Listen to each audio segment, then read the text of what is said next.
Welcome to rainbow stories. உங்களுடன் இணைந்திருப்பது உங்கள் அமுதா. விக்ரமாதித்தன் கதைகள். விக்ரமாதித்தன் மறுபடியும் முருங்கை மரத்திற்கு சென்று வேதாளத்தை கட்டி தோள் மீது சுமந்து கொண்டு சென்றான்.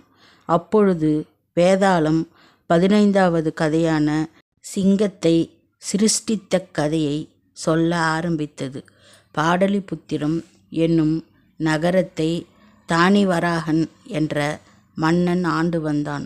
அவன் நாட்டில் பிராமணர்கள் அதிகம். பிரம்மஸ்தலம் என்ற பிரதேசம் அவர்களுக்கு தானம் அளித்திருந்தான். அதில் விஷ்ணு சுவாமி என்ற ஒருவன் இருந்தான். அவனுக்கு ஏற்ற மனைவியும் வாய்த்திருந்தார். அவர்களுக்கு 4 பிள்ளைகள் பிறந்தார்கள். அவர்கள் வேதம் ஓதி இளமை பருவத்தை தாண்டிய போது பெற்றோர்கள் இருவரும் காலமாய்விட்டனர். பிள்ளைகளை காப்பாற்றுபவர் யாருமின்றி கஷ்டப்பட்டார்கள்.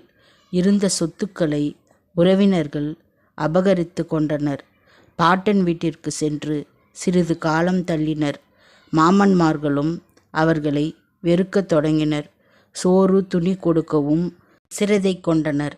உறவினர்கள் தங்களை கேவலமாக நடத்துவதைக் கண்டு மனம் புண்ணாயிற்று. பிறகு அவர்கள் 4 திசைகளிலும் திசைக்கு ஒருவராக பிரிந்து சென்று ஆளுக்கு ஒரு வித்தை கற்றுக்கொண்டு ஒரு குறிப்பிட்ட நாளில் அங்கு வந்து சந்திப்பதென்று முடிவு செய்தார்கள். அவ்வாறே 4வரும் பிரிந்து சென்றனர். கொஞ்சம் நாள் கழித்து அவர்கள் நிச்சயித்த இடத்திற்கு மறுபடியும் வந்து சேர்ந்தார்கள். ஒருவருக்கொருவர் தாங்கள் கற்று வந்த வித்தையை பற்றி சொல்லி கொண்டார்கள். தாங்கள் கற்று வந்த வித்தையை சோதிக்க விரும்பினார்கள். ஒரு காட்டிற்கு சென்றனர். அங்கே கிடைக்கும் ஏதாவது ஓர் எலும்பு துண்டை கொண்டு அவரவர் சக்தியை பரீட்சித்து பார்ப்பதென்று முடிவாயிற்று. அங்கே சிங்கத்தின் எலும்புக்கூடு ஒன்று கிடந்தது. எந்த மிருகத்தின் எலும்புக்கூடு என்று அவர்களுக்கு தெரியாது. முதல்வன் அந்த எலும்பை கொண்டு மாமிச பிண்டத்தை உருவாக்கினான். 2ஆம் அவன் அதற்கு தோலை போத்தினான். 3ஆம் அவன் அதன் அவயங்களை உண்டாக்கினான். 4ஆம் அவன் அதற்கு உயிரை கொடுத்து விட்டான். உடனே பயங்கரமான சிங்கம் ஒன்று கிளம்பியது.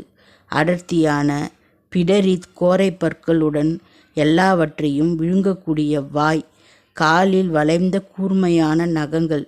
இவ்விதம் கம்பீரமாக தோன்றிய அந்த சிங்கம் உடனே அதை சிருஷ்டித்த 4 மீது பாய்ந்து அந்த இடத்திலேயே அவர்களை கடித்து கொன்று வயிறு புடைக்க தின்றுவிட்டு காட்டுக்குள் மறைந்தது.